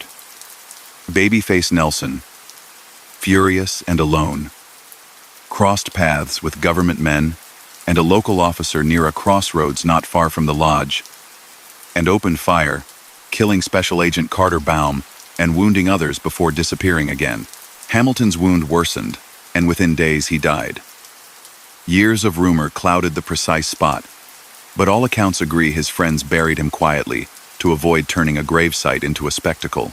Inside Chicago, John soon turned to underworld surgeons who attempted to change his appearance and damage his fingerprints with acid and heat. The work hurt, achieved incomplete results, and introduced new risks because the doctors knew his face and the addresses of his temporary rooms. He carried bandages and moved with care, avoiding bright lights and brushes with anyone official. Despite those changes, people recognized habits that no operation could erase: the angle of his shoulders, the pace of his walk, the lift of his chin when a door opened. He adopted the name Jimmy Lawrence, wore tinted glasses, and kept to low light. He found companionship with Polly Hamilton and stepped through evenings with Anna Sage nearby, a woman worried about immigration paperwork, who later decided to cooperate with federal agents. That choice arranged the final scene at the Biograph in July. His fall there underlined a truth that has followed every retelling since: notoriety shortens the margin for error. Once a face appears in every paper rack across several states, slight disguises and borrowed names lose their strength. Beyond the robberies and escapes, there were quieter crimes that greased such lives. Car thefts committed in a steady stream, forged registrations, rented rooms under false names, weapons taken from public stores, money sent to allies to keep them from talking. Small bribes passed across desks to avoid a search or to learn about a patrol pattern. None of those acts looked dramatic on their own, but together they formed the daily backdrop of a fugitive career. They also widened the number of people touched by his choices. A farmer who found his sedan gone from a barn. A mechanic asked to swap a plaque while ignoring a mismatch in paperwork. A desk clerk who noticed bills thicker than any honest wage would allow that week. The web of small harms adds realism to a story often told in big strokes. The legal pieces moved in parallel. Warrants multiplied, some tied to bank jobs, others to flight from custody, and one to the East Chicago killing. Reward notices rose in value and in font size on post office walls. The Chicago Crime Commission had used the phrase "public enemy" to rank bootleg-era figures years earlier. By 1934, reporters and officials alike used it to describe the man local and federal officers most wanted to catch. The label angered families who saw it as sensationalism and offended lawmen who thought their fallen colleagues deserved quieter respect. But it captured the way the press of the day packaged fear and sent it through printers. It also signaled that a national hunt was underway, in an age when many departments still operated as if county borders were seawalls. Accounts of character have a way of bending around legends. People who knew John before his sentence described a stubborn, sociable young man who liked ball games and pranks, who bristled under tight rules, and who did not finish what he started if he lost interest. In prison, he learned to bide time and to watch, masking impatience under a layer of stillness that looked like control to observers who hadn't met him as a teenager. After parole, that stillness helped him in bank lobbies and in busy streets when seconds mattered. It did not make him a mastermind. He relied on others, borrowed their experience, and walked into places they chose for him. He made poor calls out of loyalty and left scenes too slowly out of pride. When supporters later tried to paint him as a folk figure, they skipped the victims, the widows, and the communities shaken by the sound of shots on workdays. Family stories remained grounded. His sister carried memories of a little brother with too much energy and a home made stricter by grief after their mother's death. His father, stern and practical, had moved the family to a farm to try to reset a pattern that seemed to be going nowhere good in the city. Years later, he admitted that telling his son to plead guilty in 1924 had been the worst advice he had ever given, because the sentence imposed by the court felt wildly out of proportion to the harm from that botched grocery attempt. That bitterness hardened the son instead of correcting him. No one suggests a lighter sentence would have guaranteed a different life, only that the path from that day led to friendships and skills that made later outcomes far more likely. The spillover from those 2 years changed more than bureau procedures and bank hardware. It also shaped how Midwestern towns thought about cooperation. Chiefs who once guarded information began to share it more freely. County lines grew porous in practical ways. A deputy in one township learned to pick up the phone to call a city detective 40 miles away without worrying about pride. Newspapers adopted more careful language about eyewitnesses after watching how wrong early reports could be in a crisis. Radios in cars went from experiment to necessity. Courts demanded better chains of custody for shells and firearms recovered after a clash. These adjustments, built case by case, meant that the next roving crew faced a landscape a little less naive than the one John Dillinger had exploited. Years later, the story continued to ripple. Museums mounted displays that paired wanted posters with sober text about loss. Writers visited archival rooms to compare fingerprint cards from the night outside the theater with Navy records from a decade earlier. Producers floated television projects about exhumation, and paperwork for a dig at Crown Hill briefly moved forward before the plan fell apart amid legal objections and family concerns. Even that controversy underscored the central point. The records from the time are clear about who died in Chicago, and the pull to reopen painful chapters can sideline the simple truth that families live with the consequences long after headlines fade. As a whole, the ledger is unmistakable. Across 1,933 and 1,934, John Herbert Dillinger committed multiple armed robberies, participated in raids on public armories, broke custody, crossed state lines in stolen vehicles, and traveled with men who killed officers during confrontations tied to those crimes. The spree gained force because of conditions in the country and because local and federal tools lagged behind the challenge. It ended when improved coordination, patient surveillance, and a single informant's tip lined up on a humid night. Widening the lens does not have to soften the view. It can make the picture sharper. A young man's grief and stubbornness, a justice system's missteps, A brutal economy's distortions, a crew's swagger, a public's fascination, a series of avoidable tragedies, and a final minute on a city sidewalk that closed the book for one life while opening a chapter of reform for many institutions that had been tested and found wanting. Files and memories together show the way he worked when the road ran hottest. A job would start with a drive past a bank at the right hour, morning or early afternoon, when tellers held cash near at hand and vault doors were unlocked for business. A partner would mark side streets and alleys, count steps from front doors to curb, and watch for any detail that could trip a fast exit: steel posts, trolley tracks, narrow lanes where a sedan could get stuck. They preferred corner buildings with two ways out, and towns where the police station sat blocks away rather than around the corner. They favored strong engines and clean windshields. The car parked nose out with the driver in place, engine idling low. The entrance was simple: walk in as if to cash a check, then raise a pistol and speak in clear, controlled tones. They did not try to blow safes or linger in vaults. Drawer money and trays moved quickly if a small team kept people calm enough to follow orders. That was the plan when things went right. When things went wrong, they ran. Cars mattered almost as much as nerve. The Ford Vite became the highway companion of choice because it could leap from a standstill and hold speed across county lines. A note praising that model, widely attributed to him, landed on Henry Ford's desk and later turned up in museum files. One more piece of lore tied to a real preference for that motor. Hudsons and Terraplanes gave similar punch. Plates came off with a screwdriver and went back on with a new number pulled from a glove box pile. A fresh coat of mud on fenders could hide color in a glance. Inside trunks sat canvas bags, extra caps, license tags, and a small kit for swapping coils or plugs by the side of a road. They stole what they needed because buying left trails. Guns were lifted as often from police armories as from black market deals. Raids on small station houses in Indiana towns stocked the crew with Thompsons, automatic pistols, shotguns, and bullet-resistant vests. In the 1,930 seconds, many departments locked long guns on open racks and stored vests in closets with old paper files. That laxity made a few midnight entries very profitable. Once on the move, the crew kept weapons visible enough to hurry compliance, but tried to avoid firing unless cornered. That intent did not prevent tragedy. A sheriff in Ohio died during a jail raid meant to free John. An officer in East Chicago fell after a January robbery. A policeman in South Bend lost his life during a June street fight. A federal agent died near a North Woods lodge after a partner, furious and separate from John that night, chose to ambush men in a car. Many others were wounded in banks and on sidewalks when bullets traveled wider than anyone planned. The image of a gentleman bandit does not survive the full record.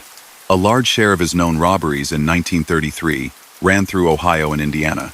A bank in New Carlisle in June, then Bluffton, then small Hoosier towns like Montpelier and Daleville, and a larger take at Greencastle in October. Street Mary's, Ohio, lost cash later that fall. He was arrested in Dayton, then sprung from the Lima jail by friends using a false pretense that turned violent in seconds. The next months brought larger, riskier targets in the upper Midwest. Sioux Falls in March 1934, where guards and bystanders hit the floor under sirens, and Mason City a week later, loud and chaotic from the first shout. The run ended with South Bend in late June and the fatal July night in Chicago. Estimates for total haul from his robberies and those carried out by close partners during that span vary by source, but generally land in the low six figures in 1,930 seconds dollars. Much of it went to expenses: cars, safe addresses, payoffs, lawyers, medical help, and the costly reality of staying in motion. The rulebook for the chase changed while he was on the road. For years, federal hands were tied to a few statutes, like the Dyer Act for interstate transport of stolen vehicles and kidnapping laws triggered in other gangs' cases. In 1934, Congress passed measures giving federal agents broader arrest powers across state lines and clearer authority to carry arms. The National Firearms Act that same summer regulated machine guns and shorter-barreled weapons, a response shaped by years of violent cases. The Bureau strengthened its training, added radios and a teletype web that stitched city desks together, and poured effort into its young lab. Those tools did not prevent every mistake, as the Little Bohemia debacle proved. but they tightened the net enough that a single tip could bring a long pursuit to a close on a crowded sidewalk. Street Paul sits near the center of the map for a reason beyond geography. For decades, an arrangement known locally as the O'Connor system had effectively told out-of town criminals that they could rest in the city if they stayed quiet and spread money around. That practice unraveled under national scrutiny in 1933 and 1934. Corruption probes and public anger followed headlines about high-profile fugitives using apartments and garages as way stations. Some officers lost jobs, and the city revised how it policed itself. The unraveling of that shield pushed John and his circle into riskier movement and into rural lodges that proved no safer. One thread that ran through the final months was surgery arranged through a Chicago attorney who later faced charges for shielding clients. 2 doctors performed crude operations to soften facial lines and alter the nose and chin while applying chemicals and heat to fingertips. The procedures hurt, required more healing time than he allowed, and failed to erase his identity. Agents matched prints after his death to Navy and state cards without difficulty. The doctors and the lawyer did not escape consequences. The law took note of their roles, and their names joined the long list of people drawn into courtrooms by decisions made in rented rooms for cash. The Crown Point escape kept its place in local argument long after the door swung shut. Some guards attested that he brandished a wooden pistol darkened with polish. Others insisted a real gun had been smuggled in. The sheriff, a woman who inherited the job after her husband's death and who took her duties seriously, bore a wave of mockery that never accounted for the complex reality of holding a famous prisoner in a small county jail. A smile in a newspaper photograph made the problem look simple. It was not. He took hostages to clear the corridors and left in a government car. Crossing a state line in that stolen vehicle broadened the case from a county matter to a national hunt in the span of an hour. He had help, and he gave help, and that exchange explains much of the pace. In the months after parole, he sent money back into the prison system to fund the breakout that freed his friends. After Tucson, those same men and others returned favors, sheltered him, and shared plans. Partners like John Hamilton steadied jobs. Others, like Lester Gillis, known as Babyface Nelson, brought volatility that amplified risk for everyone in range. Underneath the headlines, a long tail of smaller crimes made the bigger ones possible. Forged papers, hotel registers signed with fake names, state plates thrown onto bumpers in alleys, cars borrowed from farmyards, side payments to keep a mouth closed, and small purchases made with large bills that made clerks remember a face. The web of favors and thefts extended from bartenders to mechanics, from landlords to crooked officials. When even one thread snapped, the whole stretch of road ahead could collapse. Families on all sides carried the weight. Bank staff who emptied drawers in 1933 still jumped at sudden sounds a decade later. Deputies' children grew up with folded flags. John's father, who once ran a grocery and believed strictness could shape a boy, lived with regret over advice to plead guilty in 1924 that led to a sentence far longer than his son expected. That choice fed bitterness and sent a young offender into close quarters with seasoned criminals who taught him discipline without conscience. His sister remembered a boy who raced through chores and loved games more than school, a memory that sits uneasily beside the record of 1,934. Those two images belong to the same life. They do not cancel each other. They explain how ordinary beginnings can twist under pressure. The public tried to make sense of it with stories. Newspapers in 1933 and 1934 mixed solid reporting with eye-catching labels. The term public enemy had been circulating since the bootleg years and now attached itself to a man whose robberies and escapes seemed to mock authority. That phrase worked in headlines, but it also flattened the story. He was not a mastermind directing a vast enterprise. He was a fast learner inside a small circle, good at controlling his voice under stress and quick to copy tricks from older hands. He wore suits when money allowed and posed for a camera once too often. He could be considerate to a clerk in the moment he was frightening her. He could be loyal to a friend even when that friend's anger made everything worse. Tension between charm and harm keeps people talking. But the ledger of deaths and wounds sets the balance. Popular culture kept the name alive long after files were boxed. Films and paperbacks dramatized the chase, changing sequences to fit scripts and polishing rough edges for theaters. Those retellings shouldn't be mistaken for the record held by courts and archives. The true trail is a set of cities and days: Indianapolis and Mooresville in youth. A Navy desertion that left a permanent mark. Years in Pendleton and Michigan City. A 1,930. 3 parole. Ohio and Indiana banks hit in summer and fall. Dayton arrest. Lima jailbreak and a sheriff lost. Greencastle. East Chicago in January. Sioux Falls and Mason City in March. A lodge raid in April and a federal agent killed by a furious associate. Plastic surgery in June. South Bend at month's end. Chicago in July. Each step is documented in affidavits, warrants, hospital logs, and case files that match one another far better than bar-a-chair theories do. A few myths deserve to be put away. He did not donate robbery proceeds to neighbors or relief lines. Money went into travel, cars, rooms, entertainment, lawyers, bribes, and the constant cost of hiding. He did not outwit every officer he met. More than once he slipped away because of confusion or poor coordination that later training corrected. He did not live well. He lived in rooms that could be left fast, with a suitcase always packed, blinds drawn, and a pistol within reach. He did not escape the gravity of his choices. The bullets and the handcuffs he avoided for 12 months found him in the 13th. Even after the last chapter closed outside the biograph, the story carried forward in quieter forms. His family fortified his grave to discourage souvenir hunters.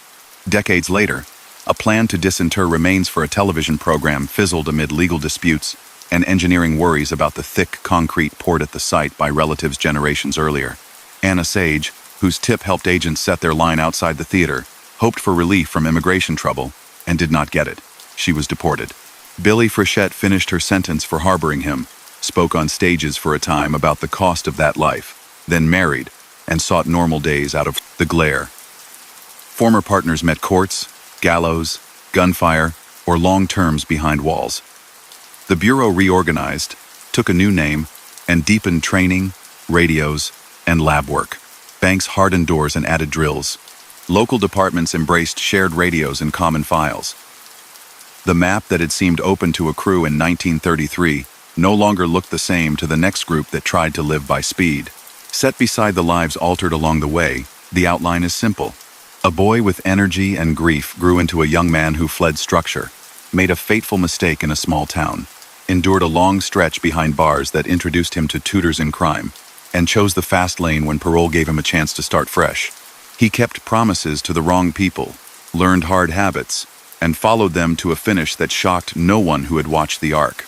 The record holds his crimes in plain lines: armed robberies across several states, escapes from custody, theft of public weapons, use of stolen cars to cross borders, and a trail of harm to law officers and civilians caught under alarms.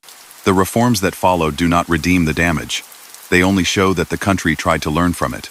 Years later, people still trace the roads in their minds, the same routes he had driven in heat and sleet, studying the distances between a bank door and a county line. Those miles were not just geography, they were choices stacked end to end. A man who had walked out of a prison gate with a chip on his shoulder learned how to turn a steering wheel into an escape plan. And America, with its new highways and faster engines, made that easier until the country rewired how it policed the open road. In those months, he treated maps like tools. He knew where a bridge narrowed traffic, where a trolley line kinked a turn, where a sheriff's office kept its car under a lean-out tow rather than in a garage. He did not beat the system with wizardry. He exploited how scattered it was, and the system answered by knitting itself tighter. The public mood that met him after parole had a lot to do with timing. The Great Depression had hit hard. Banks had closed by the thousands in 1932 and early 1933, and ordinary families lost savings they believed safe. When the government declared a bank holiday in March 1933 and created deposit insurance later that year, trust began to recover, slowly. Before that confidence returned, anger ran hot. Into that feeling stepped bank raiders who took cash from tellers under bright lights. Some onlookers, worn thin by rent, due, and wages cut, mistook those bold intrusions for a form of payback. It was not. Bank insurance meant that by late 1933, losses came out of institutional funds, not from a mason's nest egg. Violence, however, landed on people directly on clerks, on police, on bystanders. The applause that followed a rumor in one town always dimmed in the next when someone did not come home. Press coverage shaped how strangers learned his name. Papers turned robberies into front-page dramas with block letters and speechy captions. The phrase, public enemy, moved from gangster lists of the bootleg era to fugitives who sprinted across state lines. Copywriters liked the neatness of a numbered ranking, even though the lists were more attention device than math. He did not mind playing to that theater at times. Cameras at the Lake County Jail caught him standing near officials, relaxed around reporters who wanted a quip. That grin cost him in the long run, by making him look like he believed the stage lights were his. Agents and officers who read every line of every report saw through it, but the image on a newsstand lasts. It helped spin the myth he would never control. The underworld in Chicago watched him carefully and kept its distance. The city's established syndicates had survived the end of Prohibition by moving into other rackets that depended on quiet arrangements. Bank robbers brought sirens, headlines, and federal men. That was heat no one wanted. He bought rooms and favors in that world but did not fold into its structure. When he needed help, he turned more often to small-time fixers, rented garages, and doctors willing to break rules for cash. Those connections worked for a season and then frayed. A surgeon asked questions. A landlord noticed extra visitors. A driver's nerves showed. In time, even the crooked learned that proximity to a famous fugitive drew a kind of attention that ruined businesses of every kind. Inside police stations, a different story unfolded. Chiefs who had once handled crime at the city limit found that chases now ran along newly paved highways, turning local troubles into regional crises. Radios went into cars that had been little more than sedans with badges. Teletype machines hammered out names and license numbers, stitching desk to desk across states. The Bureau's lab in Washington, only a couple of years old then, improved its routines for prints and bullets. Congress clarified arrest powers for federal agents and, in 1934, passed a law that made robbing a federally insured bank a national offense, not merely a state matter. The National Firearms Act that year regulated the sale of machine guns and other weapons favored by roving crews. None of those measures sprang from a single case, but his trail pushed momentum.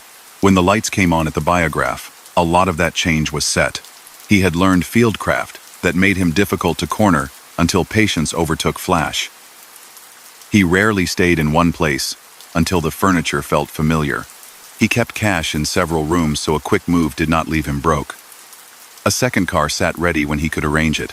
He listened through thin walls. When a neighbor's radio turned to news bulletins, he lowered his voice. He signed registers with a name that matched a driver's license bought from someone who knew someone at a city desk. It looked clever at the time. It was also a countdown clock. Each small deception put one more person within reach of a subpoena. The network grew until a single call from a worried woman closed the circle. Crimes linked directly to him and his closest partners in 1933 and 1934 are not a mystery. The list has been verified by affidavits, arrest logs, bank records, and court transcripts. June 1933, New Carlisle, Ohio. Later that summer, Montpelier and Daleville in Indiana, and Bluffton, Ohio. Fall brought street Marys and a large take in Greencastle. There were lady-night raids on police arsenals in Auburn and Peru that turned municipal inventory into underworld hardware. January 1934, East Chicago, a confrontation that left Officer William O'Malley dead. March, Sioux Falls and Mason City, loud, chaotic entries with sirens blaring before the teams left the curb. Late June, South Bend, where Officer Howard Wagner fell in the street. Around those dates sat smaller thefts. Cars lifted from barns and alleys, plates swapped, papers forged, bills passed for information. Each minor act smoothed the way for the next major one, and the accumulation weighed on every town touched by the run. The Lima jailbreak in October 1933 stood as a pivot point. Sheriff Jess Sarber, doing his duty, confronted men posing as officers who had come to pick up a prisoner. He died in the confrontation that followed. That loss reshaped the hunt and quieted any lingering cheer in communities that had laughed at stories of a cocky robber. When the Tucson fire exposed the crew in January 1934, and when the Crown Point escape added a stolen county car to the tally in March, local cases turned into national priorities. The Bureau's director, under pressure to show that a federal agency could match a multi-state threat, made these files central. His Chicago chief, Melvin Purvis, ran squads with a careful hand, balancing the need to move with the hazard of crowds. Earlier missteps in Wisconsin had taught a brutal lesson. Speed without a clear picture breeds disaster. Mist clings to details that legends thrive on. At Crown Point, some swore he used a carved pistol darkened with polish. Others swore a live weapon had been smuggled in. The record supports only this. He produced what looked like a gun, took hostages, and left in a government car. In Chicago, the woman in red wore a skirt that many in the crowd remembered as orange under the glow of a marquee. Those color arguments took on lives of their own because they offered harmless points to debate in barbershops when the heavier parts of the story felt too close. The core facts, though, stayed firm under paperwork and prints. Family names appear in the margins of these files, and their lives change too. Beryl Hovius, married to him before the long sentence, divorced after years of visits and limbo. She built a quieter life. His father tried to square stern beliefs with the ruin that followed a plea for mercy in 1924 that backfired. His sister managed a funeral crowded by strangers and years later turned away proposals to disturb a grave reinforced by earlier generations to stop souvenir hunters. Those choices belonged to them, a family trying to keep some dignity in a story that drew tourists to a headstone. Alongside the chase, other notorious figures fell. Bonnie Parker and Clyde Barrow died in May 1934 on a Louisiana road after a long investigation led by state officers. Pretty Boy Floyd was killed in October that same year after a sprint through Ohio fields. The Barker group scattered under sustained pressure. By the time winter approached, the public's appetite for swagger had cooled. Jobs were returning. Families wanted calmer evenings. The country's eye shifted to recovery rather than spectacle, even as theaters and paperbacks kept selling polished versions of messy months. Stories trimmed for stage and screen returned to him again and again, some softened edges to fit a plot, leaving out frightened clerks and mourning families. Others framed him as an accidental rebel, a man pushed by hard times more than pulled by greed. The plain ledger speaks differently. He did not pick targets to make a statement. He picked them because they were reachable, and because he had trained himself to handle that kind of stress. Cash bought cars, doctors, lawyers, rooms, and the illusion of safety. A night out with a dance band and a new suit did not change the arithmetic. Every dollar stolen cost far more in repairs, trauma, and lives across several states. Law enforcement drew durable lessons. Agents and officers drilled on patience and surveillance, learned to hold fire in crowds, and practiced radio discipline in ways most departments had not valued before. The identification files maintained by federal hands swelled as prints from local jails poured in. Uniform reporting standards emerged, so that a robbery entered in one town matched a category used in another. Training at Quantico took on a shape that newly hired men could recognize and repeat. Those changes formed the foundation for decades of work that had nothing to do with famous names and everything to do with ordinary crimes solved, because agencies finally spoke to each other the same way. His driving style tells its own story. He liked to ease up before a curve, glance left rather than turn his head, and slide through a turn with just enough brake to keep traction on gravel. He knew how far a V8 could go before a fuel stop, and which stations stood open late without asking questions. Tales of a letter praising Henry Ford's engine circulated for years, and, whether or not he wrote the note now in museum files, the preference was real. That engine gave him a cushion of seconds. Those seconds cost towns dearly until the radios and squad cars carved them away. Even the attempt to erase fingerprints says something about the era. Chemicals and heat left scars and pain without destroying the loops and whirls that tied him to earlier records. Science had already made it quiet revolution. The index built in Washington matched prints taken by Navy clerks decades earlier with those rolled on cards at a county morgue. No flourish or disguise could beat the simple permanence of a ridge pattern, once the tools to read it were in trained hands. The people around him paid prices that rarely make it into the dramatic versions. Associates faced long terms, courtrooms, or worse. A few died trying to run. Billy Frechette carried a federal sentence for harboring him, and later told her story to steer others away from the path that had looked glamorous from the outside and felt brittle and cold from the inside. Anna Sage, who had tried to bargain for her own future by passing a tip that closed the circle around him, still faced removal from the country she had made her home. Choices have ripples. No one in that orbit left untouched. The town names linked to his run learned to speak about that time with care. New Carlisle, Bluffton, Montpelier, Daleville, Greencastle Street, Mary's, East Chicago, Sioux Falls, Mason City, South Bend. Each of those places balanced curiosity with memory. Museums and local exhibits framed the story with context rather than bravado, pairing headlines with accounts from clerks and officers. That mattered. It set the record where it belongs. On people whose days were ripped open, not on a single face that drew flashbulbs. Pulling back, the picture is steady. A bright, restless boy grew into a young man who could not stand limits, compounded an early wrong with a guilty plea that sent him to the wrong kind of school, and came out ready to sprint rather than rebuild. He learned to watch, to time, to decide in seconds. He gathered a crew, struck where he thought he had an edge, and left trails of fear and damage that forced America to change how it protected banks, staffed patrol cars, and shared facts. He enjoyed pieces of the attention and traded on a charm that melted once sirens wailed. He did not beat the odds. The odds caught him at a curb under summer lights, because a nation had learned, case by case, how to close distance across lines drawn on maps. By the time the theater crowd scattered and the prints matched, the era that birthed his run was closing. New rules, new radios, and a public tired of dread had shifted the ground under the next would-be road warrior. That is the quiet ending beneath the famous one. A life that moved too fast to last forced a slow, lasting recalibration. The lessons outlive the names, as they should. Time has a way of sanding rough edges, while leaving outlines intact. Decades after crowds parted on Lincoln Avenue, the roads he used still draw curious drivers, the same shortcuts and bridges, the same distance markers between a bank doorway and the county line. Old maps curl in archives, lines traced in pencil by men who planned escapes in diners and in rooms with blackout curtains. What remains is not a riddle. It is a chain of decisions that began long before the loud months, choices layered on top of a childhood loss, a strict home, and a restless streak that found the wrong mentors behind high walls. When people ask why his name lasted, the honest answer isn't charm or genius.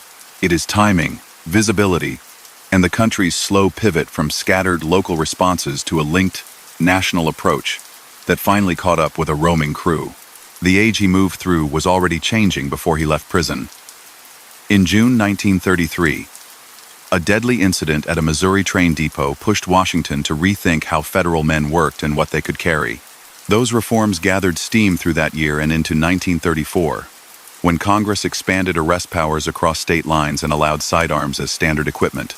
The new rules did not exist because of him, yet his run became the proving ground that showed why they mattered. Departments that once handled everything within a few square miles learned, in the span of a year, to talk to one another across wires and radio waves. By summer 1934, a teletype message could jump from a Chicago desk to a sheriff in another state in minutes. That speed erased the cushion that fast engines had given men who thought a county border was a kind of shield. Even so, the smaller pieces tell you more than any statute. Bank habits shifted. Managers installed time locks that could not be hurried even with threats. Tellers learned to press alarms without looking down. Some counters hid tear gas canisters tied to silent triggers. Glass grew thicker. Bandit barriers appeared. Not because any pain could stop a rush of events, but because their presence bought seconds. Serial numbers on bait bills were logged to help trace stolen cash if it surfaced later in a distant city. Cameras tucked behind grills watched lobbies more faithfully than a clerk's memory could. All of that took money and time, and it happened because too many ordinary mornings had been turned into panic. Police work changed just as quietly. Radios that had once sputtered turned clear, enough to coordinate units moving along two-lane roads. Training drilled patience over bravado. The Bureau's lab codified processes for fingerprints and bullets so that officers in Iowa, Indiana, and Illinois spoke a common technical language. A file started in one place could be expanded in another without guessing. None of this drama reached front pages the way a siren did. Yet it is the reason the next crew did not find the same gaps to slip through. He had a sense for rhythm that helped him until those nets closed. He did not waste motion at a counter. He spoke in even tones and kept scenes from boiling over, not out of kindness, but because calm made people follow instructions. Partners fanned out in lobbies, gathered staff, watched doors, scooped up drawer money, and moved toward the exit. The plan relied on speed rather than force. If all went as mapped, no shot was fired. The record shows that many days did not match the plan. People were hurt. Law officers died. Those minutes did not vanish because a lobby posture looked composed. A quiet voice does not cancel a cocked pistol. Newspaper stories that played up a gentleman image only made it harder later to make clear to readers that real damage trailed the robberies. The cities and towns touched by his run kept their own memories. In New Carlisle, older residents could point to the block where daylight turned strange. Bluffton holders of family scrapbooks clipped articles about a crew in dark coats moving like they belonged. Not because they admired the act, but because it shook a quiet town awake. Montpelier and Daleville, small places where surnames were known to clerks, did not forget the hush that fell the second a teller looked down a barrel. Greencastle's bank added heavy doors after a large autumn loss. Street. Mary's learned that a train line could carry news in fast, but could not reverse what had already happened. East Chicago families remembered an officer who never came back. Sioux Falls and Mason City heard sirens before the cars cleared the curb. South Bend mourned a patrolman in a street washed in summer light. These names are not a legend's backdrop. They are places where daily life bent to absorb a shock. For all his visibility, he did not run an empire. He was a skilled opportunist inside a small circle, drawing on men he had met in prison and on a handful of fixers who handled rooms, papers, and mechanical odds and ends. Within that circle, temperaments clashed. A steady hand like John Hamilton could hold a plan together under pressure. A volatile presence like Lester Gillis could turn a bad situation into a worse one in a breath. The laws of the road mean that one person's anger becomes everyone's risk. The crew's worst days followed that pattern. A stop that should have meant nothing spiraled into gunfire. A rural lodge thought to be safe became a funnel when a phone call went to the wrong ear. A city raid that might have ended with a chase turned into a loss when panic took over. He chose his associates, and those choices brought both skills and calamity to his side. The family strand, quieter and steadier, threaded through the uproar. Letters from his prison years show a man trying to make sense of time lost and relationships frayed. He asked for forgiveness that was not his to grant. He promised a different life when release came, and then stepped off the bus into habits that made that promise hollow. His father kept a storekeeper's view of right and wrong, and lived long enough to admit that his advice in 1924 had been a mistake that echoed. His sister handled visitors who came out of curiosity rather than sympathy, and tried to keep the grave from becoming a sideshow. Former wife Beryl found work and built a fresh life apart from the orbit that had dominated her 20s. The people who loved him did not get to choose the public interest that swirled around their private grief. What happened in Chicago on that July night became a touchstone in another argument that outlived the chase. People asked whether informants should be promised anything concrete when they put themselves at risk and help end a case. Anna Sage's hope that cooperation would protect her from removal did not bear out. Her deportation underscored a hard truth. Once the moment passes and headlines fade, agencies and courts return to their rules. That outcome changed how some later investigators framed promises. It also fueled decades of chatter around a figure who had been easy to caricature as the woman in red. Under the lights, that color looked different to different eyes. One more reminder that memory bends easily around a bright scene. The men who closed the circle in Chicago saw their own fortunes rise and fall. Melvin Purvis, crisp and composed in front of reporters, left federal service the next year. He had guided a young office through a high-pressure hunt, with restraint born of earlier painful lessons. Others who had been on the sidewalk stepped back into the quiet grind of their calling. Interviews that go nowhere. Hours of surveillance that end in a shrug. Paperwork that must be exact if it is to hold later. The shiny moment on Lincoln Avenue did not make the job glamorous. It confirmed that most of the work had to be dull so that the rare hot minute could be handled without panic. There is a temptation to make endings tidy, to say that after July 1934, a door slammed on an age and stayed shut. History rarely behaves that cleanly. Groups kept trying to live by the road for a while. A few copied methods they had read about, only to discover that radios in patrol cars and longer prison terms made the cost worse. Organized crime in big cities turned away from flashy raids toward quieter rackets that corrupted without sirens. Banks modernized. Insurance worked. The ripples from those months blended into broader changes that reshaped how Americans moved, worked, and locked their doors at night. You can still walk by the storefronts where some of this unfolded.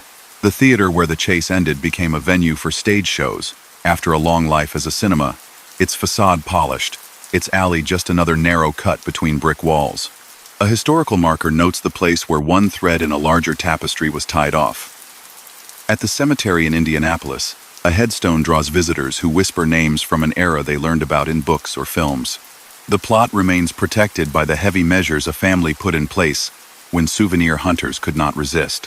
Plans that surfaced in recent years to disturb the ground for a televised spectacle stalled, tangled in permissions and a stubborn layer of concrete. One more instance in which the simplest answer sat in the records all along. People still debate the beginning, too. Was there a single moment that set the course? The failed grocery holdup in 1924 feels like the hinge because of the sentence that followed, a term that stood out even in a strict time. A lesser penalty might have left him angry but reachable. The longer stretch fed cynicism and delivered him into the company of experts who honed his patience and taught him to value speed over judgment. No one can know with certainty where a different line would have led. What can be said is that a rigid outcome, at a small courthouse, helped turn a restless young man into a hardened planner, and the country paid for that mistake for years. The rest is the ledger. Names and dates line up across documents in a way that resists wishful thinking. Banks in Ohio and Indiana. Lost cash in summer and fall. 1,933. A sheriff died in a jail corridor that October. A guard in South Dakota, clerks in Iowa, and officers in Indiana faced moments that changed everything. A prison break in January 1934 put faces on front pages. A rash escape in March added a stolen government car and a federal charge. A botched raid in April left bystanders hurt, and a federal agent dead at the hands of a furious associate. Plastic surgery in June tried and failed to erase identity. A June robbery in northern Indiana widened grief. A July night in Chicago closed the file. Between those high points ran a stream of small thefts, forged papers, swapped plates, and cash passed across rooms to keep mouths shut. That is the whole, not a slice. Schoolrooms, museums, and family tables have turned the story into lessons that point in several directions. One is about institutions. Invest in training and coordination before a crisis, not after. Another is about punishment. Consider how long terms handed out without thought for consequences can become the wrong kind of schooling. Still another is about attention. Be careful not to glamorize a person who happened to look composed while telling terrified people to move. The goal is not to drain history of interest. It is to remember the cost that sits on the other side of a dramatic headline. Evenings in the Midwest feel familiar now in ways they would have to anyone who lived through 1933 and 1934. Streetlights click on. A band plays in a room above a corner bar. A family steps into cool air after a show. The difference is invisible. Radios murmuring in patrol cars. Networks that make a license plate 4 towns away part of a single conversation. Staff in a bank trained to move through steps without thinking if alarms ring. Those quiet safeguards are the real legacy of a year when a name seemed to be everywhere. They are why a figure like him is unlikely to find the same wide-open spaces today. Memory remains human, though, and it keeps circling back to details. A hat brim pulled low. A woman who hoped a skirt would make her easy to spot under a neon glow. A letter allegedly praising a V08 engine. A jail dubbed escape-proof in a headline that didn't age well. A doctor's bottle of acid that promised more than it could do. All these fragments tempt tellers to build myths. The record keeps insisting on harder truths. Families missing people who did not come home. Bank clerks who learned to stare at hands rather than faces to catch the moment a weapon might appear. Officers who drove into the dark too many nights in a row, because someone had to. When a story enters the realm of folklore, it can swallow the lives inside it. Fixing it to the ground again requires humility. The man at the center liked baseball as a boy and pushed back at school rules. He enlisted, then ran from duty. He married young, committed a clumsy crime, and received a sentence that embittered him. He learned from men who thought empathy a weakness. After release, he chose speed and became a planner of daylight thefts that frightened neighborhoods and damaged families. He broke custody, armed himself with weapons taken from public stores, crossed borders in cars that weren't his, and stood near scenes where officers died. He sought cover in surgery, ran on borrowed time, and fell on a hot night near a brightly lit marquee. That is the arc, as plain as it can be told. By the last page, what stays isn't the glint of a suit button or the gleam of a car. It is the ledger and the lessons. The country absorbed the blows, adjusted how it tracked threats, and built routines that kept fear from ruling every morning. Banks kept serving customers. Children learned to save without worrying that a stranger would walk in and erase their parents' efforts. Officers trained on patience and restraint, so a crowd outside a theater would not become collateral damage if the moment came. These are quiet victories, the sort that do not run in block letters but matter more than any poster on a wall. Stories end, no matter how loud they feel in the middle. The boy from Indianapolis is long gone. The people who chased him went on to other files, other assignments, other lives. Families built new rhythms around empty chairs. Cities he passed through found other heroes, other troubles, other headlines. The name that once crackled from a radio now sits in books and museum cases, edged with the caution it deserves.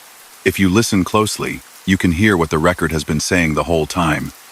Choices add up, speed runs out, institutions learn, and the plainest truths, when kept in view, are enough. And that was the story of John Dillinger, the gentleman bandit, whose daring heists, bold escapes, and fearless charm made him both admired and feared. His life was a whirlwind of rebellion and risk, cut short but never forgotten. Tonight his legend fades into silence, carried only in memory and history's whispers. Thank you for joining me here at the Silent Empires. Don't forget to share your city and the time you're listening in the comments. I always enjoy seeing where these stories reach. And if you haven't yet, subscribe and join our family for more tales of gangsters and forgotten empires. And please, like this video. Your support motivates us to keep creating these stories. Rest now, drift into peace, and good night.